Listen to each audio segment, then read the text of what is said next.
Hey folks, in today's video we're going to go over the scheme rework that is coming as part of the free update for the Roads to Power DLC for Crusader Kings 3. So you don't need to buy the DLC to get this update, and this is a full rework of how schemes work and how kind of like intrigue really plays in the game. If you've been on the channel for any amount of time, you'll know I'm not a massive fan of how schemes work, and really the kind of like intrigue gameplay style, I don't find it that interesting.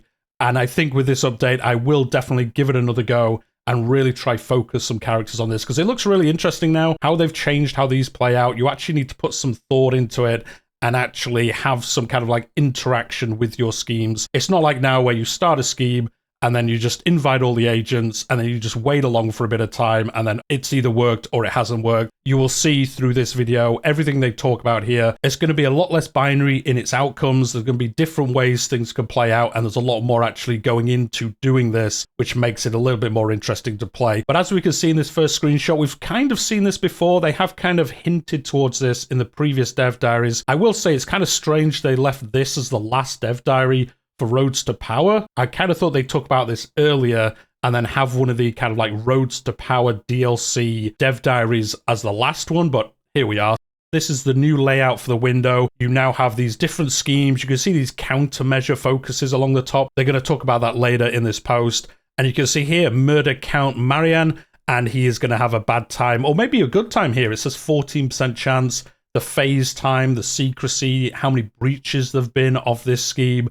Execute scheme, you can see here, you don't need to wait for a bar to just fill up and then the event happens then and you see if you've been successful. You now have some additional control over that. And then the last bit, what we've seen before, is these agent slot and how they're going to help you be successful in your scheme. So in this example, you've got assassins, you've got infiltrator, footpad, alibi, and these affect how well or how like secret your scheme is going to be. So maybe you'll fail, but if you have a good alibi, something like that, maybe you'll get away with it and you won't be discovered in the success or failure of your actual scheme. And the first thing they're going to talk about here is really why they made this change. And we've kind of hinted at it already, but really they just say the old system was far too random and it was just very binary. As I said, it was either you're going to succeed or you won't. And for the most part, players just looked and said, oh, it's at 95%, I'll do the scheme. Oh, it's at like 25%, I won't bother then. And then you did a scheme and then you just clicked everyone to join as agents and you could have like 700 agents. And then the scheme would take 12 months, 3 years, 10 years. And then you just sit there and wait for the bar to fill up. You got some events here or there that could help or hinder it, but you never really felt like you had much control over it or how it would be successful, how secret it was going to be, all those kind of things. It never really felt like you actually were doing the scheme yourself.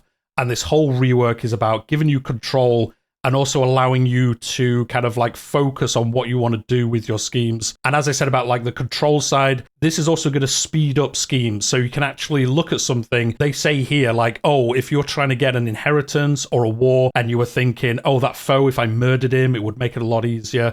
On the old system, it was like, okay, it'll take 3 years maybe, and then it would be successful or not. You get discovered halfway through. You couldn't easily really use the scheme system to like precision make changes to places to assist you. It was always in the back of your head like, oh, this could be random outcome or something like that. I could be successful, I could not be. And obviously that is still going to be the case.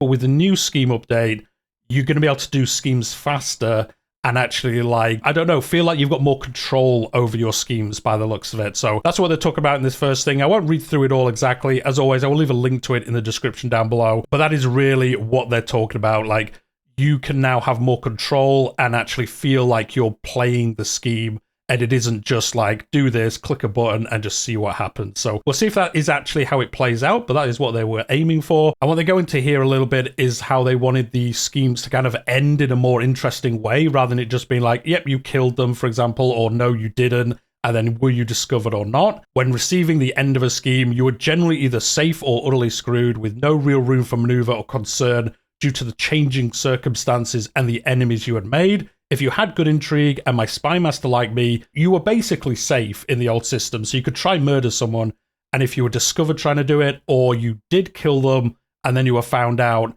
if you had high intrigue and you had a spy master that liked you, it was generally very hard for the other person to get kind of like retribution on you through the same system, and that is something they're going to change as well. They then go on to say what they wanted to do was significantly widen the gap in the middle between schemes done the second I started and scheme isn't worth attempting, as we were discussing earlier, making it easier to both murder and be murdered by allowing characters to invest resources other than intrigue and gold into schemes, as well as making agents more individually meaningful. As we've seen with that initial UI, you have those slots now to fill up rather than just a big bar of people you've got. The idea was to give you more precise tools and interactivity within schemes without notably increasing the micromanagement required to conduct one on a basic level. So they didn't want to really kind of bloat the system out. So if you were playing and you just wanted to do a scheme, you can still do that. There is an auto join agents. You can kind of play it like the old scheme system in a way. But if you are really trying to be sneaky, kind of like that little finger character or something like that, you can invest a lot of time into this and kind of micromanage it to your heart's content. And that is something that we will see during this that I think they have succeeded with. We'll see, obviously, once we get our hands on it. And then in the next screenshot, you can actually see we've seen something similar to this before. This is one of the new schemes that are coming for unlanded characters. This is Regale the Court of Count Petar II, and this is another one of these ways this scheme system has been redone, so it isn't just about murder or befriending someone or something like that. You're going to be able to use this, especially for unlanded characters, to do a whole bunch of things. I think we saw in the admin government dev diary, you can also use this to like build buildings or something as well. So it isn't just focused around intrigue anymore. I almost feel like they should rename it. I think I said in that video, it should be called not schemes, like projects or something. I don't know. I think sometimes the scheme name doesn't work for some of these examples, and we'll see those later on. But you can see this is still purple in the UI. So it is using intrigue, but you can see it's got the diplomacy icon in the top left corner. And this is all about just regaling the court and getting some good time with this character. It isn't about killing him. It's about having this scheme to do something else. And they do actually go in to say here that early in development, they actually intended for most of what adventurers did to be based on schemes. I'm kind of glad they turned away from that. They do say here that didn't work out as they'd hoped. And even as they iterated on it, they realized that isn't how it was going to work. It wasn't fun to play.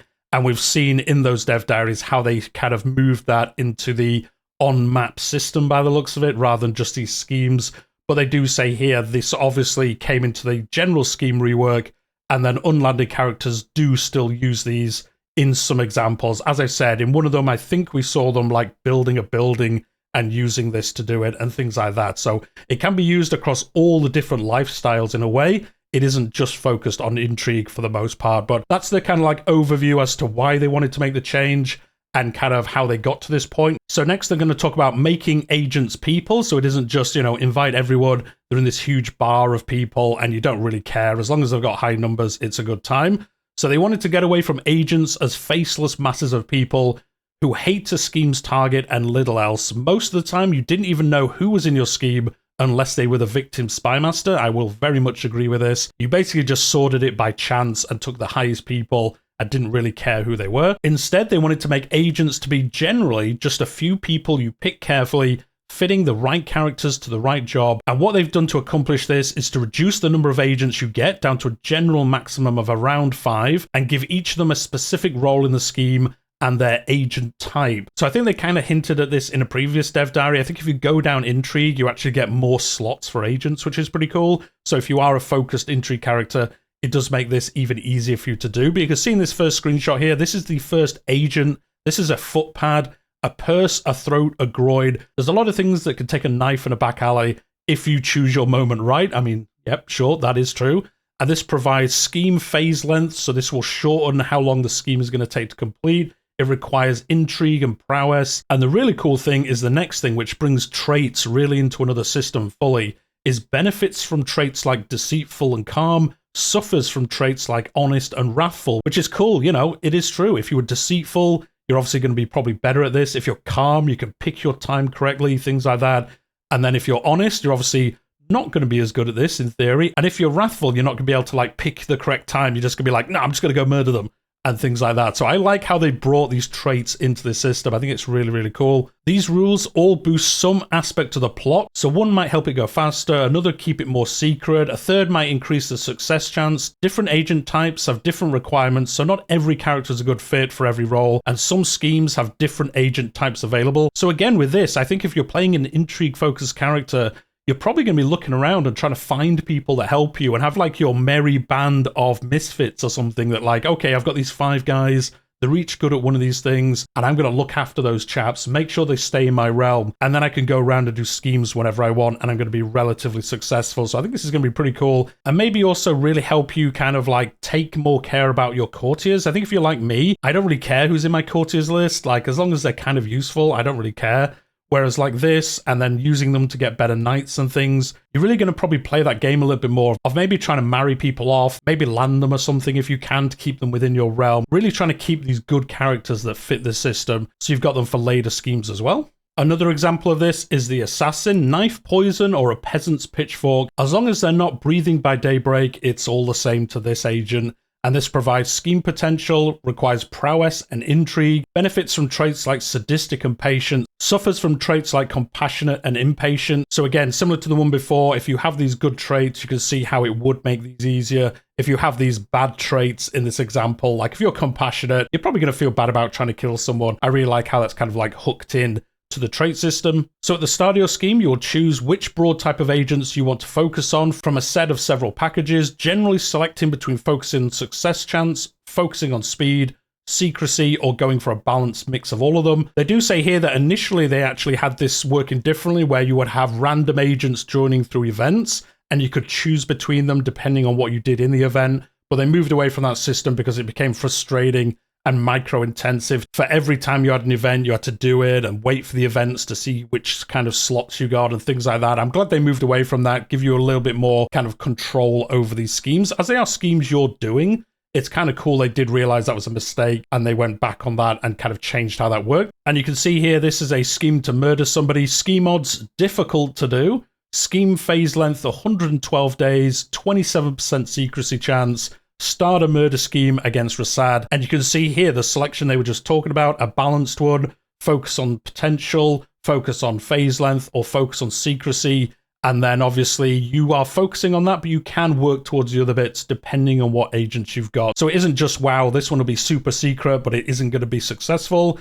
You are going to be focusing on one area, but obviously be able to kind of like counteract that with the other agents that you have. And they go on to say here that they hope to create a situation where you have different specialities within the scheme based on who you could get to join it, as well as being able to configure the same scheme type in different ways for different purposes. Here's my speed focused murder scheme. We're going to get a job done and fast, but it won't be quiet, that type of thing. That is actually a really cool way to look at it. So as they talked about earlier, where maybe you've got a time sensitive murder you've got. I know that's a weird thing to say in a video. If you have that kind of thing that you're trying to do, you've got to get this murder done within 12 months. You could look at it and say, look, get it done fast. I don't care if I get found out. I just need this person gone.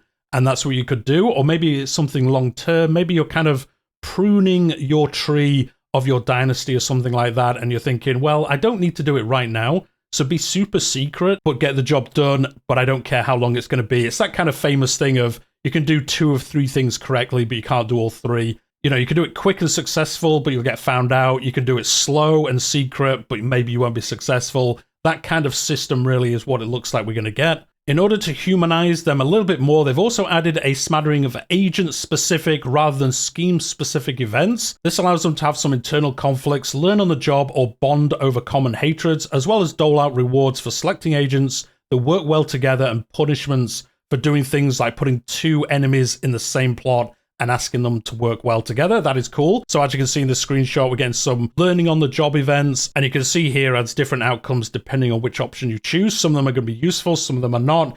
And as it says here, it's really rewarding you really for putting together a good team that works together rather than just putting everyone who's really good into it. And maybe they hate each other, so then they're not going to work well together. Or maybe one of them doesn't really want to kill this person, something like that. And it's going to give you a little bit more depth into this system. Again, really moving away from the base one now, where it's just, you know, fill up a bar, 95%, press the button, see what happens. Now it's all about planning, doing it properly, but you can speed through this if you really don't care about it that much. In the next section, they're going to talk about agent acquisition. So agents can now come from a broad pool too. This changes a bit per scheme, but notably you can often bring in your own courtiers and vassals to help you conduct illicit business abroad, making intrigue-focused realms much better at waging war from the shadows without depending entirely on their target's weaknesses. Again, a fantastic change here. For the most part, all schemes you have now is just I want to kill that king over there. I've got to hope there's people in his realm that want to help me. Otherwise, I'm kind of out of luck unless I've got ridiculous intrigue levels and things like that. In this case, it's again, you and your merry men of misfits going into another realm and saying like, let's get in there, kill this guy off, and then get out of there as soon as we can, and things like that. Again, another fantastic change, just giving you control over something. So you can see here, invite to scheme. And in this, you're going up to somebody and saying, can you help me here? Can you come in and be an infiltrator agent in my murder scheme? And these are the ways you can entice them. So you can leverage them with your scheme advantages. You can bribe them. You can hefty bribe them. You can offer a hook on yourself. So you can even say, look, really help me. I'll owe you one, buddy. Or you can use a hook that you already have on them. Or you could even offer them prestigious good word. So I guess you just give them a bunch of prestige. If we are successful, I guess. It's kind of weird how that'll work, because you'll give them prestige, but like, if you think about it like in-game, why would you suddenly get a bunch of prestige? Wouldn't that be slightly suspicious? Like, hey, Bob over there is suddenly really prestigious. How did you get all that prestige, Bob? Dunno, guys, just got it. Or maybe he'll just blab his mouth and say, oh yeah, the king paid me to go murder this dude. That's why everyone loves me now. So we'll see, obviously, once we get into the game. Next, they're going to talk about the anatomy of a scheme, how the scheme actually progresses once you've set it going. So under the old system, a scheme had a random chance of progress each month. It could be very slow and ponderous, which meant that barring some events, you could not murder someone in less than 10 months, regardless of your own skill or how much everyone hated that person. That is true. It was super annoying. Like, everyone hates this guy. Well, we've got to wait 12 months to kill him for reasons. Your chance to succeed was also largely fixed outside of adding more agents. You could plod through the progress bar in chunks, then execute your scheme. As we've said all the way through this video, it was very much just press a button, let everything play out and just see what happens. Under the new system, however, your success chance starts out very low, sometimes below 0%, especially for higher tier targets, but that will then gain momentum over time as you keep playing through your scheme. Instead of having a progress bar with discrete chunks, your speed determines the intervals of times it takes to get a boost in your success chance. Every time you complete one of the next phases, you gain an advantage point. You can then use these to help recruit agents, and a certain amount are required to execute the scheme. As we saw in that previous screenshot with the key icon, I believe, this means that you can, 1, start with a low chance to succeed, exactly how low depending on how good your target is. 2, grow your actual success chance by a certain amount each phase, exactly how much is determined by your intrigue skill. 3, can increase your speed, giving you faster phases by adding the right agents. And then 4, increase your maximum success, your scheme's potential, by adding the right agents. So again, it's all about having that scheme and then fitting in the correct agents and things like that to really maximize your chance, or just kind of getting it to like 50% maybe, and then thinking like, oh, I'm just going to execute the scheme now and just see what happens because I'm just desperate to try to get rid of this guy. So again, you can play it out different ways. The general idea, however, is that high intrigue will very much aid you in speedy, stealthy skills, but strong agent composition is needed to get to the finish line reliably. Scheme potential is tied extremely heavily to agents, having a base of only 30%, so you can't do schemes by yourself reliably. So again, you're not just going around as like a super assassin killing people all around the world. You need to have this team of agents to really help you be successful. And you can see here in this screenshot, success chance 16.8, your intrigue is 6, accumulated over time 10%, and then growth based on your intrigue 2.7% per phase. So the more intrigue you have, the higher that base success is going to be. Next is secrecy. Since the new system makes schemes on average much shorter, they've also increased the frequency at which they're detected. There's a grace period of about 6 months, and then after that, a low chance of being detected monthly. To help you have a more informed choice about whether it's worthwhile executing a scheme early, they formalized the old system of segmented scheme discovery into a simple number. You can see in your interface your scheme's breaches. Every time your target gets a notification about your scheme, whether it's rumors of somebody plotting to kill them, or an agent rooted out, or an actual scheme being exposed, this constitutes a breach. When you hit the maximum amount of breaches, your scheme is automatically destroyed. So again, as we saw in that first screenshot, there were 7 breach attempts in that one. So if you hit 7, your scheme just fails. It is found out fully and you can't do the scheme any longer. The next thing they're going to talk about is execution. So once you've got your scheme built up, how do you actually do it? Once you are ready, you execute most schemes manually. If you've accrued excess advantages, you can use them to boost your scheme's success even further here. After you execute, the scheme proceeds like it used to do. So at this point, it kind of plays out the same as the old system. But obviously, all these changes have made it a little bit more interesting. And as you can see here, this is a scheme that is being manually executed and you can see the different options, you know, seize the moment, execute with confidence, and then some grayed out ones because they don't have the keys, the advantages to do this. So leverage advantages and cover every angle. They would, I imagine, make it very hard to be discovered. The first two, you're going to have to just try it and see what happens, and maybe you will get discovered. So again, giving you that little bit more actual gameplay in how schemes play out. This lets you make meaningful choices about when you finalize your plans. Is 60% good enough if the dude is bearing down with me with an army? Can I simply murder a rival commander or troublesome spouse? How many breaches can we afford before discovery? So yeah, if you're at like 4 out of 7 breaches, do you think, well, I'm just going to do the scheme now because if he quickly finds 3 more breaches, the scheme is destroyed. So it's just not worth anything at that point. So again, trying to bring some more kind of dynamic gameplay into it. Likewise, on top of this, they've actually made some changes behind the scenes, making the blocking of different types of murder a bit more consistent. The mechanic for these are quite specific, but in short, rather than the prior system of determining which murder method was being used, then looking to see if they had anything that could block it, which made balancing murder schemes basically impossible, we roll 2 flat checks. One to see if they've got a one-use murder blocker, e.g. a dog throwing itself in front of a knife. I mean, I guess that's an example. And then pick the highest from that list, and 1 versus repeatable murder blockers like bodyguards, which take the sum of all repeatable chances to a maximum of 75%. So it looks like it uses the one-off things and then the kind of like backup things afterwards. Again, just making it a little bit more interesting and a little bit more kind of like you can see potentially what might happen a little bit more than the old system, which was pretty random as to how things worked. The next thing they're going to talk about is the countermeasures, odds, and basic schemes. So this was, again, some of the stuff we saw in that initial screenshot. Another thing about schemes at the moment is that you can't really do much about them. You can replace your spy master if you didn't hire the best one after unpausing on day 1, and then you can set them to disrupt schemes if you weren't already just defaulting to that, which I pretty much always do. They are correct here. That's basically it. Have a good spy master, have disrupt schemes on, hope people don't scheme against you, the end. But with this update, they're actually bringing some kind of additional scheme system on your side, the countermeasure side. So they've brought all these tools to help schemers be successful. They've also added some countermeasures. These provide ways to proactively oppose hostile schemes, acting a little bit like council tasks. You can see from the icons, they do look like council tasks, to be honest. Their benefits are varied and excellent for buying time, but also come with severe drawbacks that means you don't want to have them toggled on for long without good reason. And again, you can see them here in this screenshot. We saw these earlier. You've got like a secrecy one. It looks like prisoner or something. The eyeball one, whatever that means, a sword. And then I think that's like a castle gate or something like that. And you can be able to use these to focus on certain things. If you suspect somebody is plotting to murder you or seduce somebody you don't want to be seduced, countermeasures can give you a solid way to oppose them in the short to medium term at the cost of potential eventual instability.